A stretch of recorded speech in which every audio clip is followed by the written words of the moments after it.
We love to see that. Hey, so when you look at number two up there kind of looks, honestly, pretty complicated.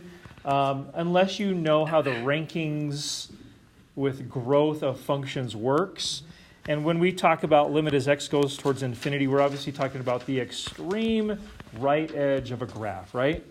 So at that extreme right edge of the graph, of those three elements of this function, one of them will eventually dominate.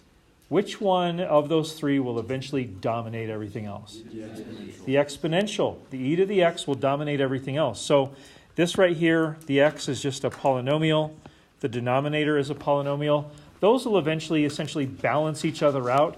And if you look carefully at it, looking at the exponents, that would actually lead us in a particular place as well. But really, it's the exponential that will eventually dominate here. And so long term, and I think as x approaches infinity is probably the most broad definition of long term, right? Going on forever, that e to the x will dominate. So e to the x will eventually grow infinitely faster than the other two. And so because of that, we would say this is equal to infinity. So if the numerator will grow eventually infinitely faster than the denominator, the end result should be infinity. So it just says evaluate. Is that Yeah. all we have to say? That's all you got to say. Yeah, we're finding the value of, right? Now you could use, this one wouldn't be too hard. You could use L'Hopital's rule here too. I think it'd take you two cycles of L'Hopital's, and I think you'd be in the same place. But all I'm interested right now, the whole point of this is I'm trying to develop like your math intuition so that later on when you look at something, you can in like 2 seconds say, oh, I think it's going to be whatever. And then you go through and you prove it, but you'll be approaching it from the perspective of, I'm pretty sure the answer is going to be something based on your intuition that we're trying to talk about now with these rankings things with the different functions. What are the rankings again? So the fastest growing is x to the x. The next one is x factorial. Loud X. Say again? Loud X. Loud x. X! Right? Yeah, angry x. And then the next one, and this is all written on the previous page, or you see it there. Exponentials come up next in the rankings. And then it's polynomials. And then logarithms. That's the slowest bus on the road. Okay, so the logarithms, like a logarithmic graph does continue to grow long term, but it grows at a decreasing rate, right? It increases at a decreasing rate. So then when you look at number 3, Aiden pointed this out a few minutes ago. Aiden noticed something about these two right here. What could you do with that denominator exponential? That might make this a little bit easier.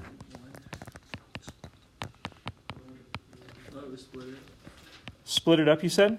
Can you do that? How would it split up? Or you know how you 3x It's like and this. then Take a break. Times what?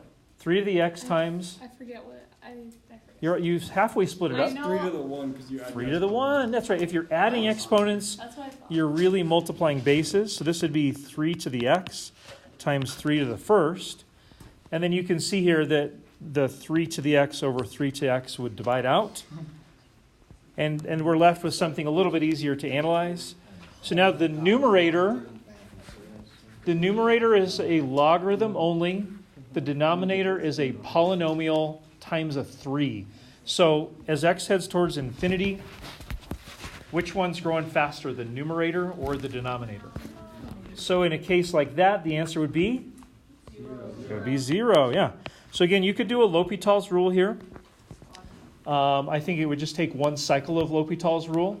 But what I'm trying to help you with is, unless you're told it's a free response and you got to show all your steps, I'm trying to develop your intuition. So this is going to be particularly handy on a multiple choice scenario, because on a multiple choice, you should be able to quickly eliminate the unrealistic possibilities and maybe kind of focus in on maybe the 2 realistic possibilities, little analysis, and you've got it. Okay. The next thing has to do with patterns. This is kind of a lost art or a lost discipline. I feel like I would love to do more of this in math classes in general, whether it be calculus or algebra or whatever. But trying to decipher and write down patterns. And so this is going to serve us really, really well as we move forward.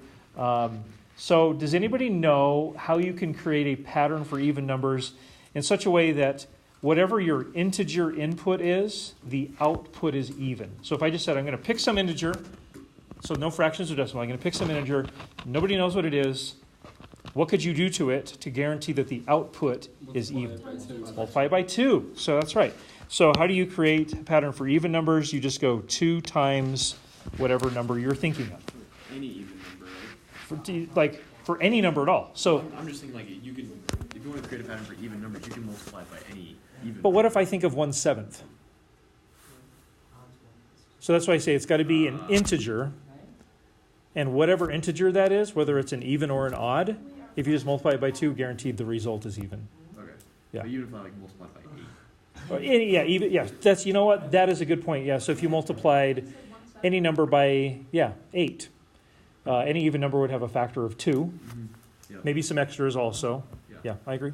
Yep, I agree. We're going to keep it simple typically, but if you want to get adventurous, you can. Meg? I don't know, stupid question. Most questions are stupid. No, it's a stupid question. Let her get it out. Are fractions even or odd numbers? Alright, So- that's stupid. No, I believe that evens and odds have to be integers, Okay. so no fractions or decimals. Perfect. There could be, that rabbit hole could be deeper than what I'm aware of or I'm thinking of right now. It wasn't. It was just- No. Wait, can is the arbitrary number odd if it's like 2 plus 3i? Or does it have to be like 2 even? I don't know if two I've ever even heard of factors? somebody refer to a complex number as even or odd. Oh, that's gross. Like would both parts have to be even or odd or I don't something? know. Wouldn't I be I am almost for certain that there is something about that. It's not coming to the tip of my brain. I'm sure we can figure it out pretty quick. It's an interesting question. So then, hey, I bet you can answer the next one. Divide it by itself. Yeah, but you're gonna. Divide what by divide what by itself? Divide the number that you choose by itself. Thought about it. Oh yeah, because one's But I don't want just one odd number. I want to have odd numbers. 1 plus 2n. 2n plus 1. There you go, 2n plus 1, right? So 2n guarantees it's even, plus 1, you know, the next odd is just 1 away. Yeah. So what I want you guys to think about here is for numbers 1 through 5, write the summation of the general term for the following power series. So I'll do the first one for you, kind of show you what I'm expecting here, and then I'll let you guys try the other ones. So this first one we would say sigma, because we are clearly summing a bunch of stuff. And I'm going to say from, let's see here, let's go n equals 0 to, and I put the ... there, that means it just keeps going forever, so I'll put 0 to infinity. And then my general term inside that sigma would be x to the n. And these are always super duper easy to check. You just you plug in a 0, and then you plug in a 1, and then you plug in a 2, and then you plug in a 3, and see if it matches what it's supposed to be. So that's kind of what I'm looking for with these next 4. So if you guys could try 2, 3, 4, 5. Sigma from somewhere to infinity. And you don't have to start at 0, to be honest. You can start kind of wherever you want. I'd say starting at 0 or 1 is pretty customary, but there's no rule that says you have to start at 0 or 1. So you guys are all welcome to compare here. You should. I hope you are comparing. Is it? Yeah, we went over that. This is really good. I don't know why, but it has to be. Which one is what? 0 factorial. Oh, yeah, I can show you that, yeah. Could you? Why it's 1? Yeah. Sure, I'll show you in a minute. Well, that makes, I don't know. I don't like that.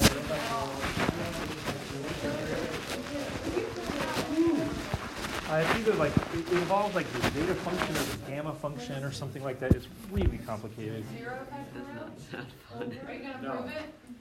0 Wait a factorial. minute, I gotta erase the board. Wait, can I prove it? If you can, I'm fine with that. Can I do it? Seriously? Go for it. Sick. You guys ready? I just love this class. Okay, you guys. I love how literally. Jack is gonna try to prove that 0 factorial is Okay, 1. so, you'll say, can we say, figure around this, that n to the factorial equals 1 times 2 times 3. Just say n is something. Keep going with that until you get to n minus 1. times n, right? That's factorial. So now we'll just say that, like, we start with 5 factorial, right? 5 times 4. Oh, he's writing it backwards from what he wrote before, but yeah. Don't worry about it. So you get 20. 4 factorial equals, well, let me just say 4 times 3 times, hold on, oh, sorry, I did this wrong. So you get from 5 factorial to 4 factorial, all you gotta do is divide this by 5, right? If I divide this side by 5, divide this side by 5. Oh, I see. I'll get 4 times 3 times 2 times 1 equals, 24. Woo! that's a lot. Calculus. Okay, now to get to 3 factorial. 3, no, sorry, divide by 4. Okay, we'll have these, we can't, right? We'll get 4, so we'll get 6. Okay, Santi, we know you're gonna do algebra, okay?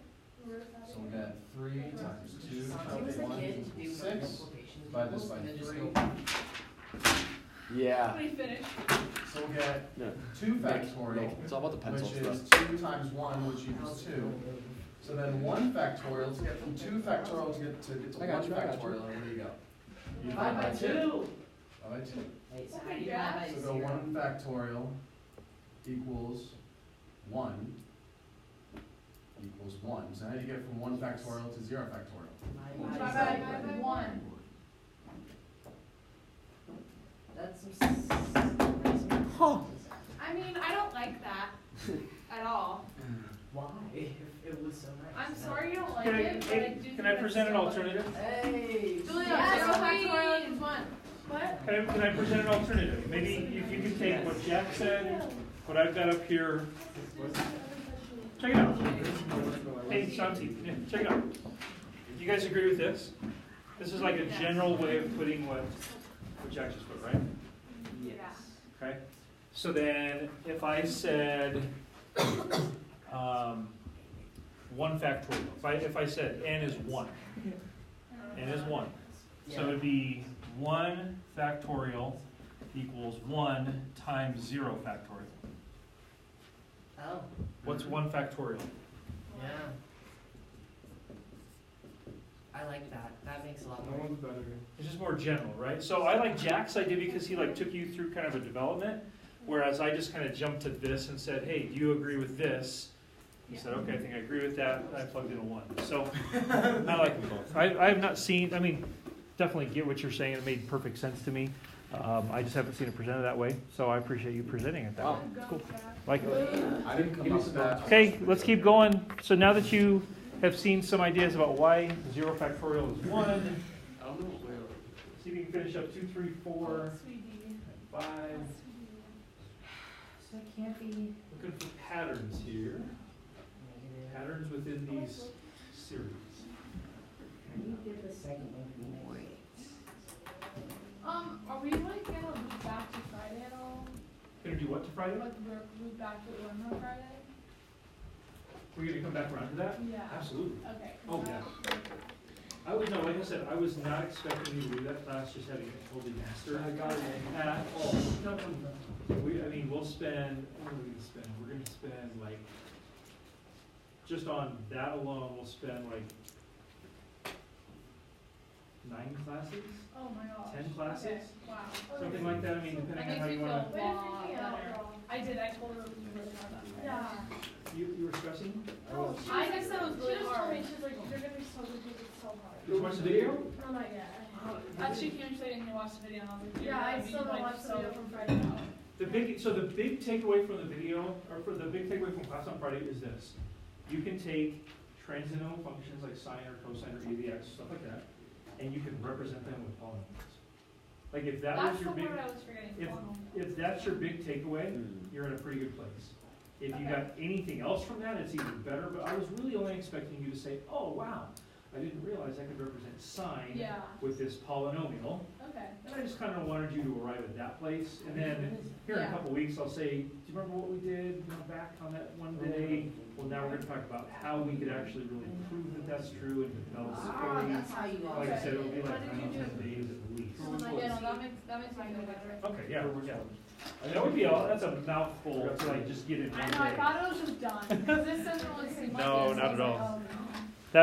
I think I called that like series exploration. Like, what is this even about? Yeah, we basically just like discovered stuff. Very interesting to me. Yeah. I really like, that was like bordering on real math, because I just said, hey, Bordering on real math. what do you think? You know, Close, like, guys. why do you think this is true? And you guys are like, wow, like actual I think it sort of looks like a cubic. And like, you're right, so let's play around with that a little bit. And you play around So you with just talk it. about relationships the entire You time. eventually got to this kind of place like, well, let's play around a little bit more. Yeah. It's like there's nothing wrong And with you having eventually a figured it Christian out. relationship. Like I said on People, Friday, you like, figured it out pretty when they well. do that, I it's mean, like, Yeah, as a group, you Suddenly, figured it out you're quicker together, than I you gotta get expected, married. based on the I past. think that's because Santi wasn't there. Well, you know. That's true. He wasn't there to hold you back. Yeah. I have a super quick question. Are polars on the loop quiz? No. Okay. Hey guys, loop quiz is everything but parametric vector polar. So like. So to no the end of parametric, last no vector, no semester. polar. Because we haven't even quizzed on polar yet. Yeah, I was like, I don't know, I was like, how do you So wait, Wait, it's loop on, quiz? so it's not a parametric. Loop quiz, yeah. So loop quiz, Basically the same thing we had a loop quiz on last semester, because I feel like that's what it was. loop quiz tomorrow is everything we've done, but not polar, not parametric, not vector. So you could think of it as, I think this is correct, everything up through Thanksgiving. I think that's about right. Oh. Alright, I can. Yeah, it's everything up through Thanksgiving, because we did parametric and vector after Thanksgiving. Yeah. Cool. So, So what it's is up the through new things. stuff that's on it from AB? The new stuff that's on Like it? that's what's like the BC stuff that's gonna be on Oh, I can even read it, but I can show you. Like the- Oilers, it. Oh yeah. Oilers, improper integrals. What is it, the integral by parts or? Yeah, all the advanced integration stuff. Oh, I love that stuff. I do too. Parts, Oilers, This is a lot. partial fractions. Oh, partial fraction Improper. decon. So good. Woo! So, yeah, so it's basically all of I AB guess I should plus start studying a some. smattering of those BC topics. Yeah. I like that stuff. Everything before Thanksgiving, I was like, oh yeah. So I just And then thought, after like, I Thanksgiving, just and I was based like, my oh, percentage we don't percent think error. good. Yeah. So the rankings My go grade x was to the like, n, nah. x My grade factorial, before a to the Thanksgiving. n, x to the n, Do what, the last one? and then there's, Oh, I'm getting better at that. And that logarithms are last. and there's polynomial, and then Well, x to the n is a polynomial. that's what's, and then it's logarithm. Hey, so number 2, I think this will work out okay if I go n equals 0 to infinity. And then did you guys do x to the n over n factorial? Yeah, I did. So maybe you remember from before, that's actually e, right? E to the x, if you remember that from Friday. That's e to the x's. Later on, we'll call it a Maclaurin series or a Taylor series. Okay, so then did you notice that in 3, 4, and 5, the signs alternate?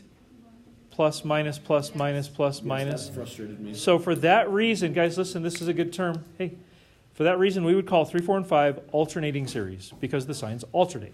So we got to figure out how to get the alternating element in there. And let's be honest, isn't number 3 just like number 1, except for the alternating thing? Yeah.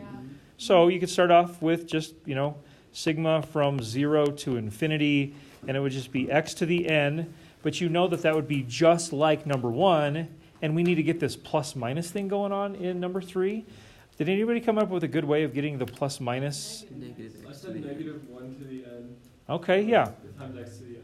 So Yeah. so this is one way of putting it. The other way that I heard mentioned would be this, negative x in parentheses to the n. Those two are synonymous. They're the exact same thing. The one that I would prefer would be the blue one, because it's going to be important for us later on to be able to separate the alternating part out and then just have the other stuff. Like the other stuff is going to be really important. We want to identify that it's alternating, but the other stuff will tell us what we need to know eventually. So I kind of like it written like this. Then, number 4. Anybody recognize number 4?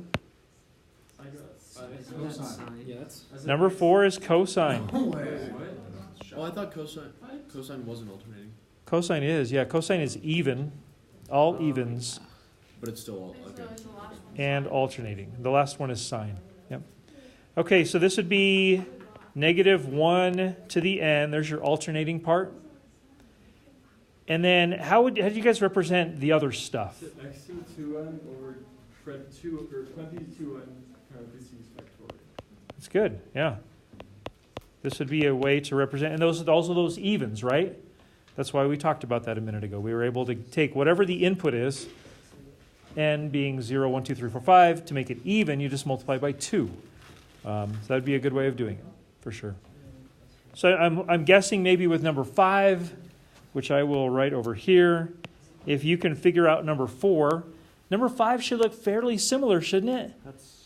Except instead of 2n, it would be 2n plus 1. Yeah, so it'd be sigma from 0 to infinity, the alternating part, and then x to the 2n plus 1 over 2n plus 1 quantity factorial. So if you wanted to start, like if you had some function where it started with a negative and then alternating, it would be n plus 1, right? Or you could change your n equals 0 to n equals 1.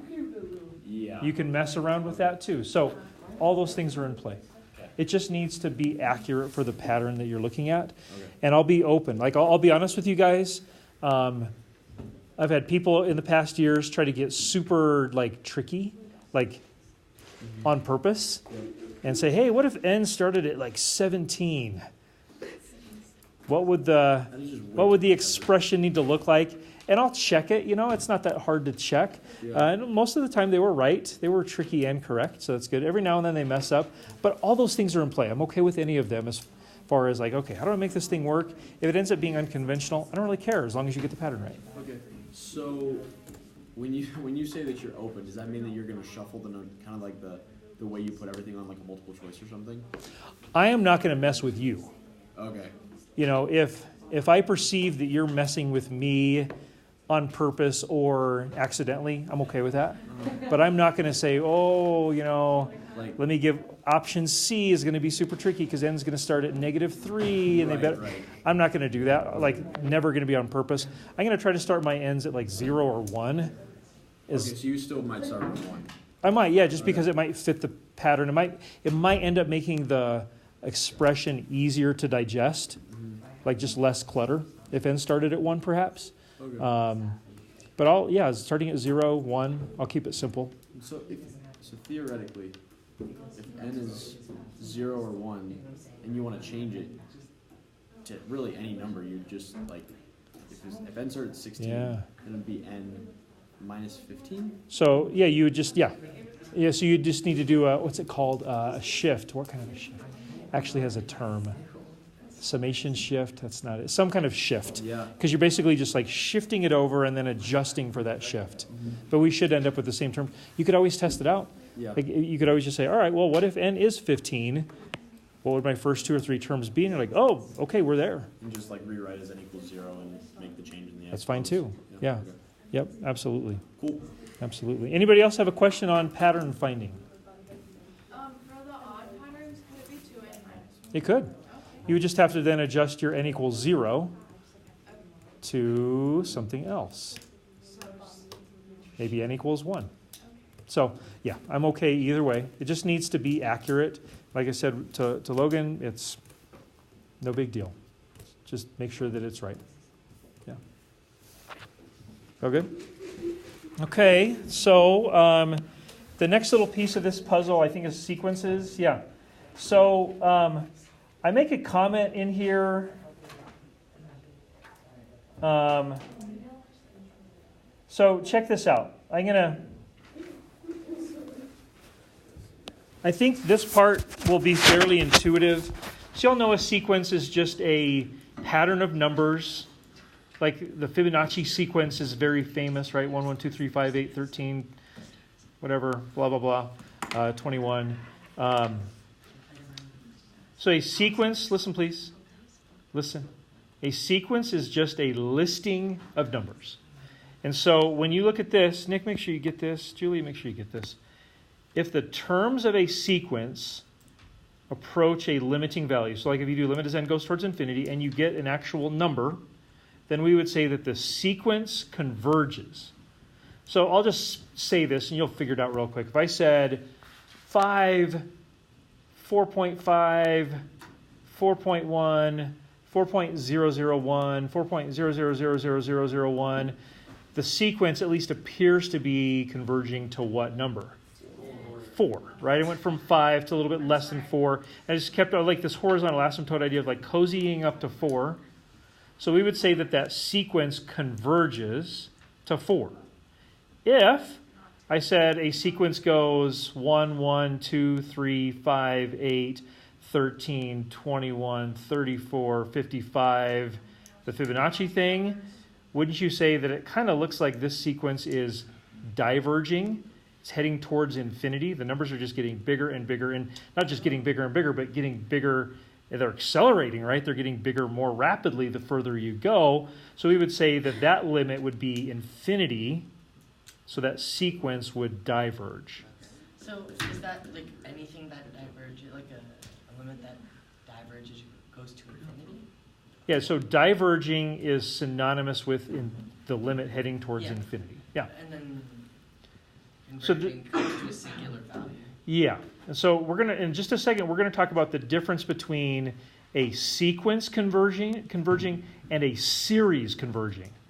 They're different, but I want to explain why in a second after Julia's question. Diverging thing is, I don't remember the name, but it was like when we had to do the integral from like. Yes, the improper integrals. Yeah, same diverging. Okay. So yeah, if you did the integral from 1 to infinity of something, integral from 1 to infinity, and you got an answer of 7, you'd say that the integral converges, and it's 7.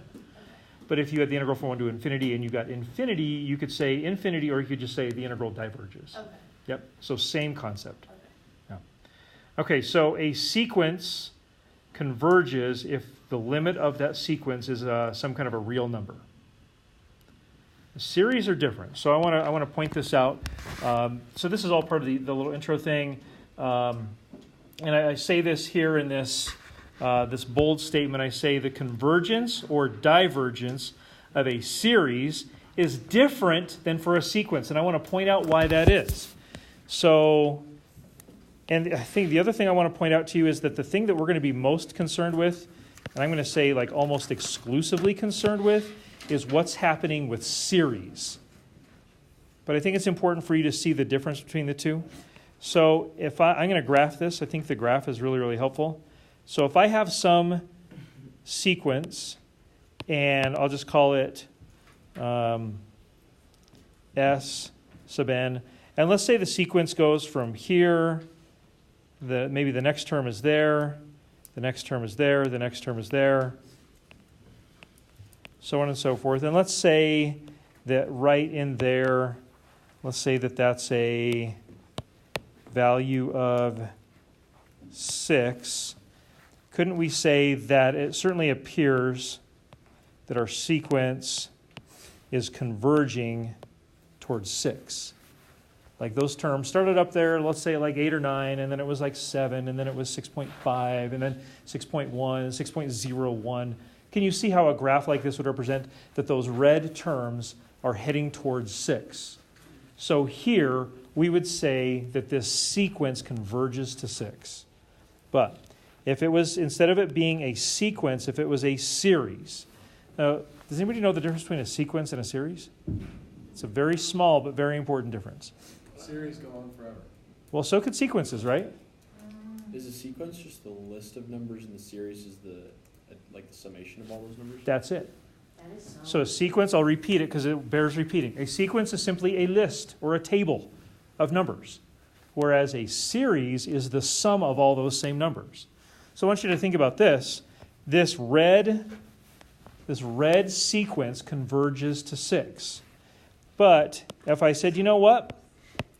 I'm going to now say that I want this to be a series. So I'll call this series, I'll call this P sub n. Okay? So if P sub n was the exact same graph, right? So I've got my x-axis, my y-axis, I've got 6. I've got the exact same element in there, and now it's a series. And as Logan pointed out, the difference between these is that you are adding the terms. I would say that my blue series now diverges. And here's why. Here's why. Would it be? So I'll list them out. So for the red sequence, it would be like, I'll just make up some numbers. 8, 7, 6.5, 6.1, 6.01. those would be the numbers in my sequence, right? It's just a list of them. Now, a series is the addition of those. So the series would be 8 plus 7 plus 6.5 plus 6.1 plus 6.01 plus ... Well, it's true that the terms of the series are getting closer and closer to 6, right? But because you're adding them over an infinite number of terms, in the end, is it essentially just going to be plus 6, plus 6, plus 6, plus 6? And when does that stop? Never. So if you just add something like slightly bigger than 6 for eternity, where are you heading towards? Infinity. So this is actually going to lead us. This is going to lead us to our first concept, which we may or may not get to today. I might just hint at it. We'll for sure get to it on Friday, and that is this: for a series to converge to just a real number, what must be the number that we're heading towards on the terms? 0. Have to be heading towards 0. Now, that is not enough. We're going to find out later on that just that alone is not enough.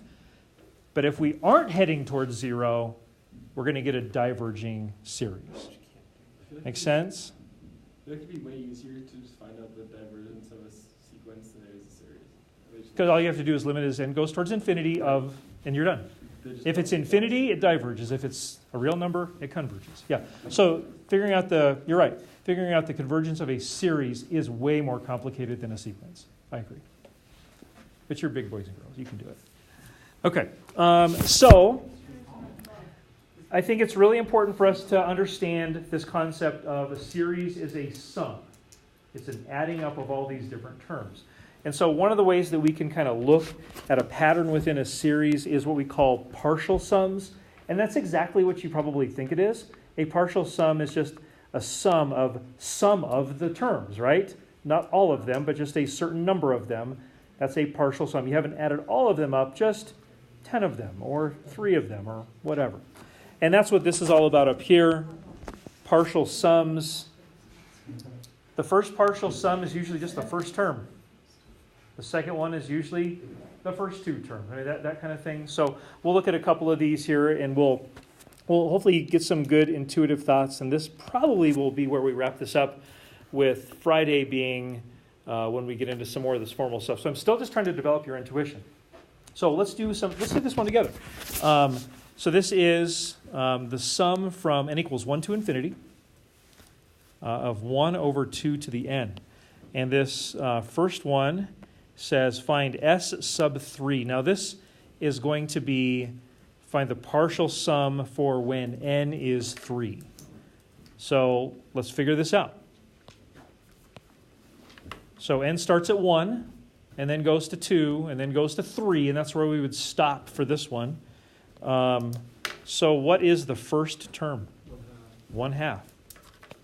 Plus, I got to get the second and the third terms in there too. So what's the second term? And what's the third? 1/8. Okay, so let's take a second and add these up.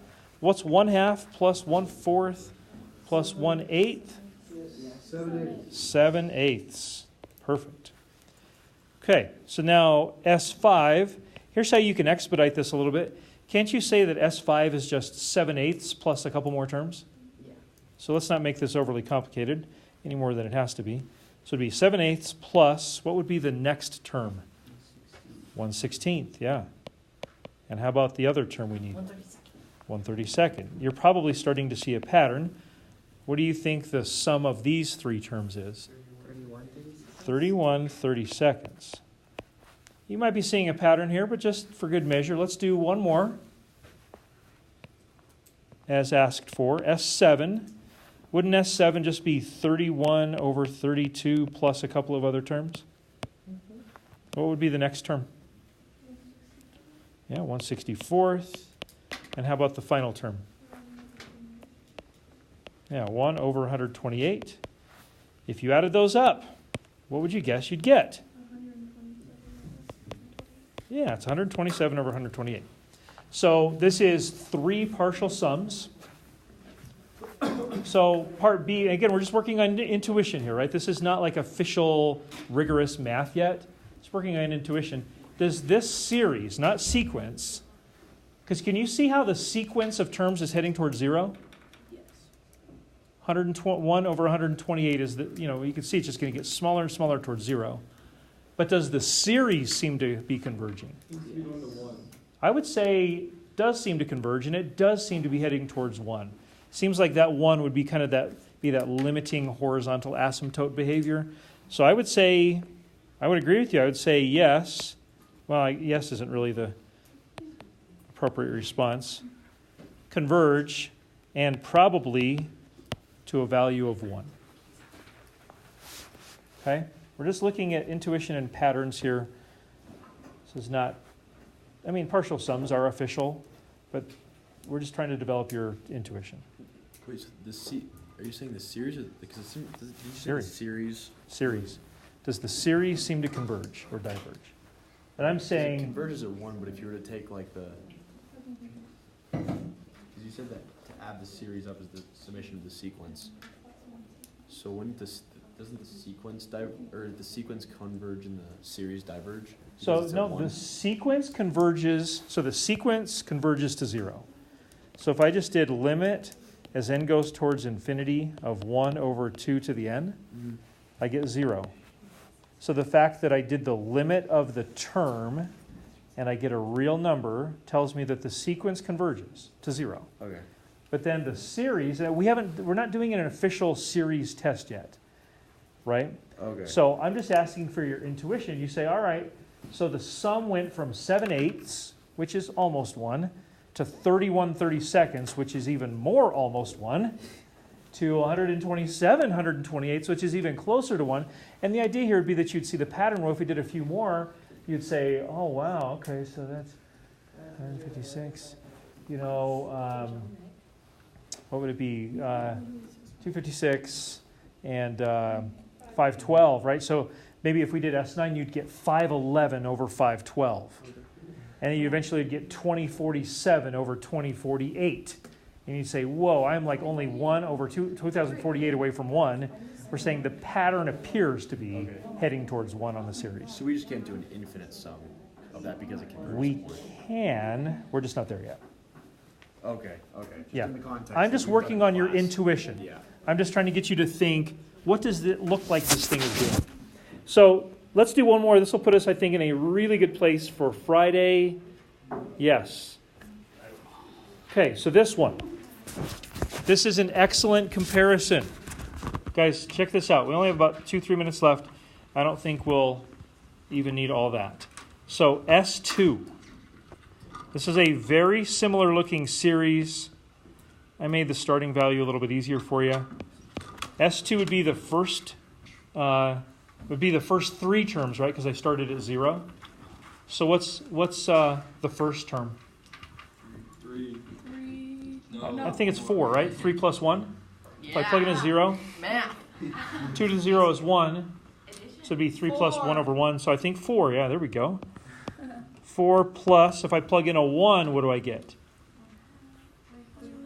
3.5, 3.5, sure. Plus, what if I plug in the 2? 3 plus 1/4, which would be 3.25. And that, of course, is 10.75. Okay. So then S4 would be 10.75 plus, bless you,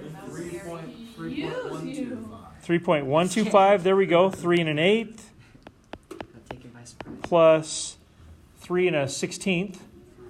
0.625, right? 3.0625. Okay, so let's think about this. Maybe you can already start to see this pattern going. Basically, every time I start adding more terms, the terms are like a little bit more than 3, and then slightly less than that, but still bigger than 3. The extra terms are always going to be a little bit bigger than 3. For the sequence of purchase, 3 for the series of purchase. It's like That's correct. I wish you guys could have heard that. I'll say it louder. Aiden said, so the sequence would approach 3, but the series would diverge Because in the end, wouldn't it just be something or other plus 3, plus 3, plus 3, plus 3, plus 3 in perpetuity? Oh. We're heading towards infinity. So I would say that this series seems to diverge because we keep adding something slightly bigger than 3 on for each additional term, if that makes sense. So this is a really nice comparison with the previous one.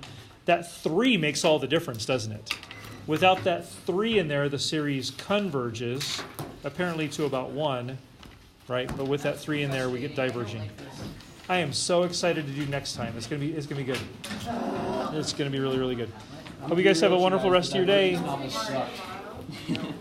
Don't forget, Luke Quiz tomorrow.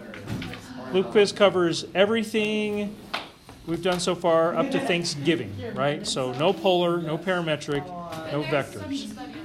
Yeah, it's all on there, like little practice tests and quizzes and stuff. Well, now he knows that I haven't started studying. Yeah. No, this is the You've been studying all year for this.